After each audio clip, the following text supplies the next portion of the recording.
Jambo, je suis ravie de vous accueillir sur Roots TV pour un nouveau numéro de l'émission Pour ou Contre. L'ONU et les pays du tiers-monde l'appellent Journée internationale de la femme.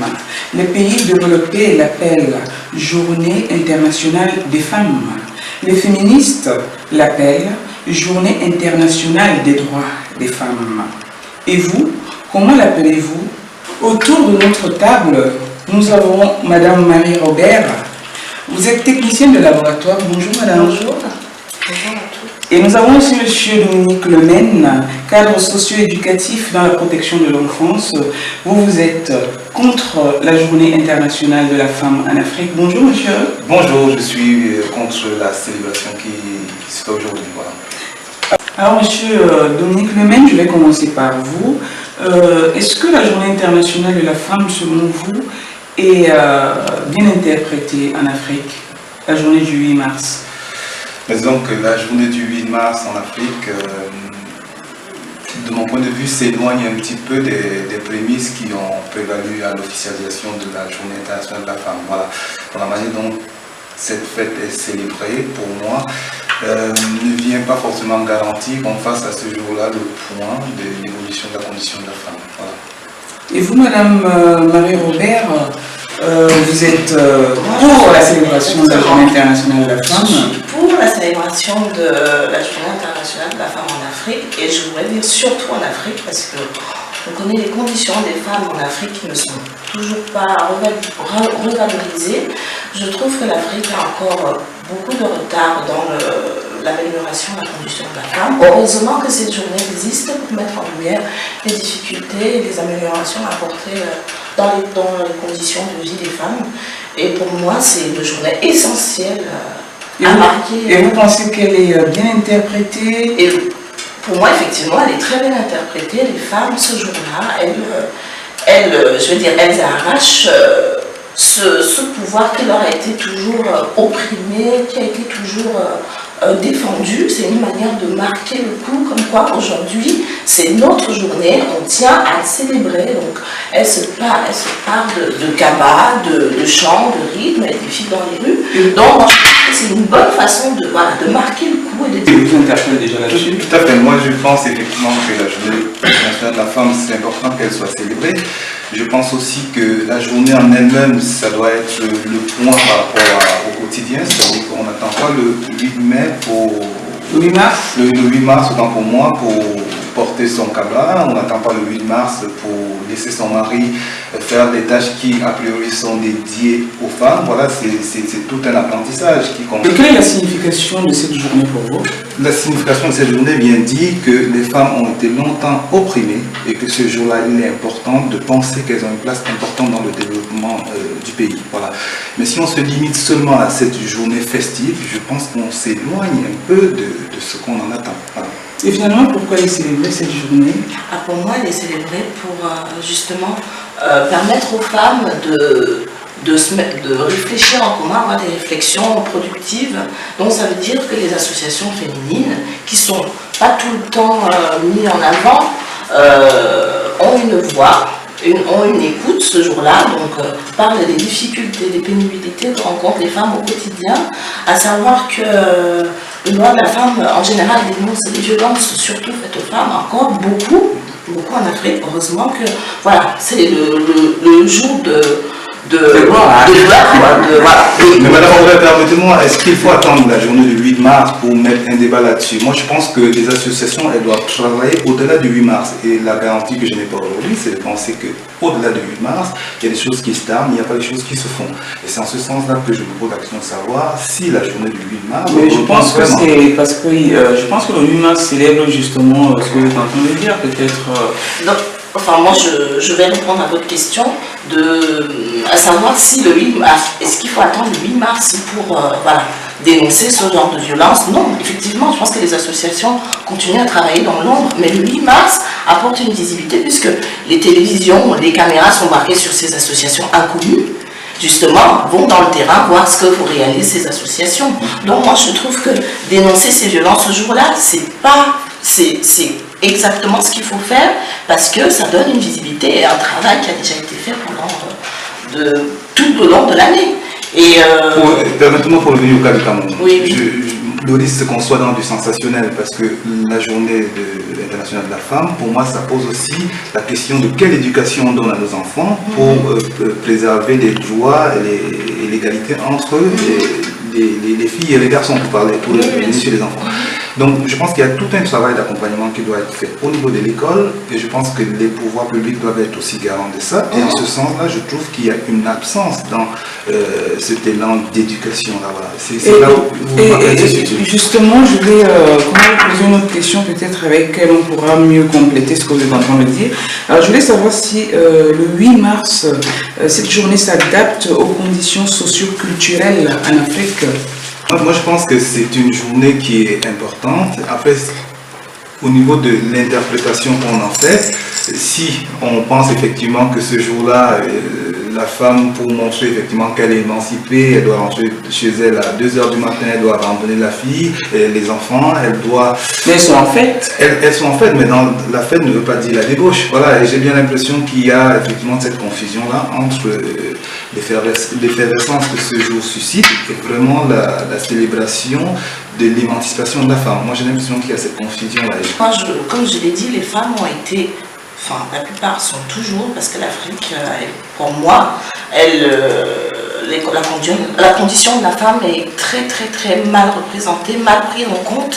Et je trouve que le jour du 8 mars, les femmes, c'est une façon de s'échapper de leur quotidien, quotidien d'oppression qu'on connaît, enfin, pas forcément dans chaque couple, je veux dire, un quotidien d'oppression, un quotidien Elles se sentent libres ce jour-là. Voilà, c'est une liberté totale. Le reste de l'année, elles ne sont pas libres. Elles sont libres, mais il y a des tâches qui les encombrent, qui sont, sans s'en plaindre, mais lourdes. Mais je trouve que c'est une façon de se libérer, et je pense que les hommes aujourd'hui le comprennent. C'est quelque chose qui va avoir du temps à se mettre en place, parce que avec tous nos coutumes, tous nos mœurs, tout ça, mais ça se met petit à petit en place. Et moi, je n'ai pas, enfin, de ma petite vie, j'ai toujours vu mes parents, ma mère partir, jamais posé de problème. Madame Marie-Robert, pensez-vous que le 8 mars soit vraiment adapté aux conditions socio-culturelles, politiques, économiques des femmes africaines? Bien sûr, parce que moi, j'estime que dans les sociétés africaines, les femmes aspirent à beaucoup plus de reconnaissance et d'indépendance que plus de femmes européennes, parce que le travail est encore à faire, tout est encore à faire pratiquement, et je trouve que le fait que l'ONU ait officialisé cette journée permet au gouvernement de prendre en compte aussi, c'est une façon de dire voilà, ça a été officialisé par l'institution qui nous gouverne tous, donc nous aussi on va prendre en compte et élaborer des lois permettant comment je vais dire, Ils l'ont adapté à... Voilà, adapté à par exemple au Cameroun, la création du ministère de la condition féminine, ce qui n'existait pas, c'est que quand même les gouvernements veulent changer les choses. Donc, grâce à cette journée du 8 mars, les gouvernements prennent en compte au niveau socio-culturel et moi je dirais même économique, c'est quelque chose qui permet par exemple aux femmes rurales c'est des acteurs qu'on utilise énormément pour l'éradication de la faim, de la pauvreté, parce que c'est des femmes qui travaillent les terres, qui viennent vendre dans les villes pour permettre de nourrir les personnes qui vivent en ville. Donc, c'est vraiment des acteurs économiques. Donc, du coup, le 8 mars permet d'apporter des solutions pour les amener des marchandises en ville. Les routes sont très mal faites. Donc, je dis, les associations mettent en place des sortes... Donc, moi, je dis, le 8 mars, aujourd'hui, c'est primordial parce que ça permet aux femmes aujourd'hui de s'émanciper économiquement et de permettre ce genre d'initiative.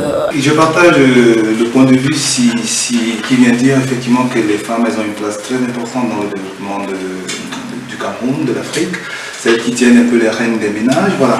Après, moi ce que je mets autour de la journée du 8 mars, c'est une journée bilan, voilà, qui vient interroger la place de la femme dans les postes de décision, qui vient interroger, n'est-ce pas, qui vient redire que le monde aussi se construit avec l'idée, avec le fait qu'il y a des femmes dans beaucoup de tribus. Je fais penser au Nigeria. L'indépendance du Nigeria a été négociée Angleterre par une femme. Donc on parle du Cameroun, le ministère de la Condition féminine, Yaro Aïcha Tuali a été pendant des années, le ministère de l'Agriculture avec Elisabeth Tanque, voilà, ce sont des femmes comme ça qui font repère dans l'histoire de la place de la femme au Cameroun. Mais est-ce qu'aujourd'hui, quand on célèbre cette femme, cette fête, est-ce qu'on vient mettre l'accent sur cette femme pour qu'elle soit des repères pour les autres femmes? Je ne pense pas. Et c'est là où je pense effectivement que c'est quelque chose qui doit s'accompagner. Ça doit s'accompagner dans les villages, ça doit s'accompagner auprès des chefs de village pour sensibiliser, pour montrer effectivement que la femme elle a une place importante, mais aussi que les hommes ils ont un rôle prépondérant dans cette émancipation-là. Donc les choses se feront aussi avec les hommes. Et je ne sais pas s'il y a un travail qui est fait à ce niveau. Et c'est là où je m'interroge sur le sens que revêt cette fête pour l'ensemble des Camerounais. Et est-ce que la jeune fille aujourd'hui est suffisamment préparée à intégrer cette journée?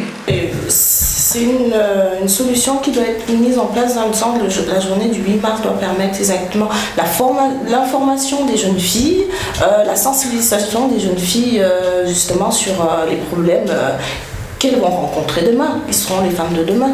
Donc je pense que le 8 mars, ce serait peut-être, je suis d'accord avec vous, de mettre l'accent aussi sur la formation, l'information des jeunes filles. Fêter la journée internationale de la jeune fille, c'est penser effectivement qu'il y a une corrélation entre la journée de la femme. Parce que l'émancipation, ça passe par une question d'éducation, et comment on éduque nos enfants, et quels sont les droits qu'on accorde aux garçons ou aux filles. Je pense qu'il y a tout ce travail à faire, et nos cultures ancestrales ne nous permettent pas forcément d'être à l'aise là-dessus. En tout cas, c'est un travail d'élaboration qu'il faut faire pour permettre qu'il y ait cette égalité-là dans l'éducation qu'on donne à nos enfants. Pour la question de la journée de la femme, je pose la question de savoir, la journée de la femme telle qu'elle est célébrée aujourd'hui, est-ce que si la jeune fille était au-dessus de son balcon et regardait ses mères, comme on dit en Afrique, s'émanciper, est-ce que ce serait structurant, est-ce que ce serait un repère souhaitable pour elle? Il me semble pas. Ah mais moi c'est hors de question qu'on me dise qu'une femme ne doit pas s'agiter, ne doit pas danser, ne doit pas défiler, ne doit pas se faire entendre ce jour-là parce que peur de dire qu'elle se trompe d'objectif, pas du tout. C'est une façon pour elle de dire bah, aujourd'hui c'est comme ça avec tout ce qu'elles font derrière. C'est le pilier des familles, c'est le pilier économique de beaucoup de pays africains, la femme aujourd'hui. Donc surtout dans la femme rurale qui travaille, qui élève ses enfants, permet que ces enfants aillent dans des grandes écoles. Donc je veux dire, même la jeune fille aujourd'hui, elle doit comprendre que c'est grâce à cette maman vaillante, à cette maman travailleuse qui des fois a le droit de souffler, de dire aujourd'hui je fais parce que tout ce que je la bats comme travail tous les jours pour te permettre d'aller à l'école, pour moi c'est un exemple. Madame Robert, être dans un bar à longueur de, enfin, toute la journée. Ça sont des préjugés. Non mais c'est du vécu, c'est du vécu. Voilà, être dans un bar toute la journée. Non mais c'est un indicateur. Toute la journée parce qu'on célèbre la journée de la femme. Je veux bien, mais est-ce que sur le plan symbolique, est-ce que c'est quelque chose qui est structurant pour les enfants? Je me questionne là-dessus. Et l'autre chose, je me dis, si on ne sensibilise pas la femme, comment elle pourra transmettre ces valeurs-là? Et je parle de l'éducation, envoyer les enfants à l'école, sensibiliser sur le bien fondé de cette journée. Est-ce qu'elle sera capable de transmettre ça à sa jeune fille? À la journée internationale de la jeune fille. C'est ce que je pense que... C'est ce que j'ai dit, il y a des dérives. Mais est-ce qu'on la connaît, la journée internationale de la jeune fille? On ne la connaît pas du tout parce que déjà elle est récente comme journée, donc elle est encore 2012, oui, elle est encore moins connue que la journée de la femme africaine. Donc moi je n'ai jamais entendu parler de l'histoire de la journée de la jeune fille. Ça pose la question tout à l'heure. L'État doit être garant de cette coopération. Donc on ne peut pas ignorer la journée de la jeune fille et mettre un focus sur la journée de la femme. Donc il y a quelque chose qui doit être harmonieux dans ce cas. Bien sûr. Que l'État a un rôle particulier. Je suis d'accord qu'ils doivent absolument sensibiliser, justement profiter de la ferveur du 8 mars pour mettre en avant la journée de la jeune fille. N'oubliez pas, le 10 octobre prochain, la journée de la jeune fille, telle chose est prévue à tel endroit. Pardon, autant pour moi, le 11 octobre, telle chose est prévue, dans les lycées, on va prévoir ça. Donc c'est exactement ce qu'il faut faire pour avoir une visibilité de cette journée de la jeune fille. Nous avons parlé de la question des cabas tout à l'heure, de ce vêtement que les femmes revêtent ce jour-là. Et pour moi, la question de l'émancipation de la femme, ça pose aussi la question de l'autonomie de la femme. Parce que l'expérience de ce que j'ai vécu au Cameroun, c'est le mari qui achète le pagne ce jour-là à la femme, et s'il n'achète pas, je pense que le divorce peut être prononcé ce jour-là. Oui, tout à fait. La question de l'émancipation aussi, c'est que la femme doit être aussi en capacité ce jour-là de se lâcher. Il me semble qu'en Afrique, c'est encore très compliqué sur le plan de l'autonomie, sur l'idée qu'on puisse imaginer que la femme puisse être autonome, parce que une femme aujourd'hui, qu'elle soit milliardaire, qu'elle soit, elle reste quand même à l'idée de penser que c'est leur culture. Mais disons que pour l'instant, ça ne fait pas partie des mœurs. Et je pense que l'émancipation de la femme vient aussi interroger ce que je pourrais dire, ses avantages. Là. Voilà. Donc, qu'est-ce que vous en dites? Moi, j'en dis que l'émancipation de la femme, pour moi, égale droit. Ça veut dire que l'émancipation, ça veut dire gagner à pouvoir... je cherche le pouvoir... prétendre, voilà, prétendre à un poste égal aux hommes, pouvoir avoir la possibilité d'avoir exactement le même salaire. C'est possible maintenant en Afrique? Moi, honnêtement, non. Donc, émancipation, ça veut dire, et scolarité, par exemple, des jeunes filles, ça veut dire mettre dans la tête des jeunes filles que vous êtes capable de, donc permettre, parce que les jeunes filles, il y en a qui ne vont pas à l'école, parce qu'on privilégie l'école des hommes, on privilégie l'école des petits garçons. Comment vous voulez que demain, cette jeune fille ait dans sa tête d'acheter elle-même son propre pagne? Elle n'est jamais allée à l'école. Elle n'est jamais allée. Donc forcément, la tante vient de son mari, elle attend de son mari pour pouvoir porter le pagne ce jour-là. Donc émancipation, je dis, ça recommence dans le droit des femmes. Donc ça veut dire journée du 8 mars, ça veut dire impossibilité de passer. Cette journée du 8 mars, il y a 3 appellations sur une seule journée. Les féministes l'appellent Journée internationale des droits des femmes, les pays du tiers-monde l'appellent Journée internationale de la femme, et les autres femmes assez modérées l'appellent la Journée internationale des femmes. Justement, comment l'appellerez-vous? Moi, je l'appellerais Journée internationale des droits de la femme. Et pourquoi? Vous êtes féministe, madame? Je ne peux pas le cacher, un petit peu, je ne dirais pas le contraire, mais parce que pour moi, le droit, c'est comme quand on rabâche quelque chose à un enfant, de toujours dire la même chose, finalement ça finit par rentrer. Le droit, c'est une façon de dire, n'oubliez pas, l'objectif c'est les droits de la femme ce jour-là. C'est toujours, même les politiques, qui devraient inscrire droits de la femme, pour que c'est quelque chose qui doit rentrer dans leur tête, que cette journée, c'est pas pour vous dire, voilà, le cabal et machin, non, c'est une journée de droit. Donc, qu'elles réfléchissent justement ensemble à qu'est-ce qu'elles aspirent aujourd'hui. Donc, pour moi, c'est les droits de la femme, sans hésitation. Oui, je célèbre l'idée du droit. Du devoir des femmes, parce que pour moi, il y a des droits et des devoirs aussi, et en conformité aussi avec ce qu'on demande aux hommes. Voilà. J'avais l'idée effectivement que la femme puisse, qu'on puisse réduire quand même l'écart qui existe dans le traitement du genre femme. Et moi, je serais plutôt à l'idée de dire qu'aujourd'hui, il y a sans doute une prise de conscience, mais les habitudes sont tellement fortes que c'est tout un travail de longue haleine. Voilà. Et pour le cas du Cameroun, je pense que l'État doit garantir quelque chose par des lois, et que dans le programme de l'éducation, on doit effectivement intégrer cet accompagnement-là vers l'autonomie des femmes, vers l'idée qu'elles puissent être en capacité de penser, d'aspirer à des postes qui aujourd'hui sont dédiés aux hommes. Voilà. Moi, je pense que c'est tout un ensemble. Voilà. Donc chacun est responsable individuellement. Madame Marie-Robert, vous êtes pour la célébration de la Journée internationale de la femme. Quel est votre dernier mot? Alors moi, je dirais que la Journée internationale des droits des femmes, du coup, doit être activement célébrée en Afrique, parce que c'est une façon de mettre en avant les femmes dans nos sociétés très coutumières, où les mœurs sont très très dominants. Du coup, c'est une façon de dire, voilà, les femmes aujourd'hui ont une place dans la société, elles sont le poumon économique et social, même familial, parce qu'elles élèvent les enfants. Aujourd'hui, donc, elles demandent à ce qu'elles soient reconnues en tant que telles, reconnues de façon à ce qu'elles aspirent à autre chose que des tâches voilà, domestiques classiques. Donc l'éducation passe par là, ça veut dire que l'émancipation de la femme doit prévaloir les droits, ça veut dire de la jeune fille, comme j'ai dit, la scolarisation des jeunes filles,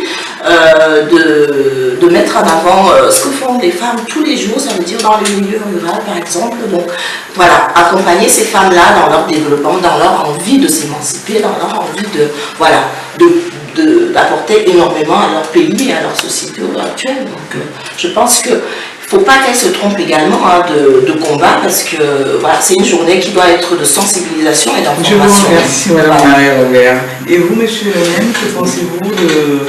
Bon, quel serait votre dernier mot? Moi, je partage le point de vue qu'il faut prendre conscience aujourd'hui et par le passé que la femme occupe une place importante dans le devenir de l'humanité. Et je pense aussi effectivement que cette prise de conscience doit aussi être le fait que les femmes puissent se dire qu'elles peuvent aussi aspirer, elles peuvent aussi avoir des aspirations égales à celles des hommes. Je pense également que l'État doit permettre l'émergence de ces compétences-là. Je pense aussi que c'est important qu'elles puissent avoir des repères. Voilà, parce que quand on parle de tous les combats qui ont eu lieu par rapport à la colonisation, il y a eu des reines dans des pays qui ont été farouches contre l'invasion des colonisateurs, et je pense que la femme a toujours joué un rôle très important dans le devenir de l'humanité, et je pense que c'est important effectivement qu'elle est en tête, et je pense aussi important qu'elle soit vigilante pour ne pas être dans des dérives. Voilà. Merci Monsieur Lemen. Ainsi prend fin cette émission. Merci d'y avoir participé. Vous avez ainsi contribué à l'émancipation des jeunes filles et femmes africaines. Merci. Merci à vous de nous avoir suivis. Restez sur Roots TV pour d'autres programmes. Je vous quitte avec ce proverbe africain qui dit: pour qu'un enfant grandisse, il faut tout un village. Je vous dis au revoir en Swahili. Kwaheri.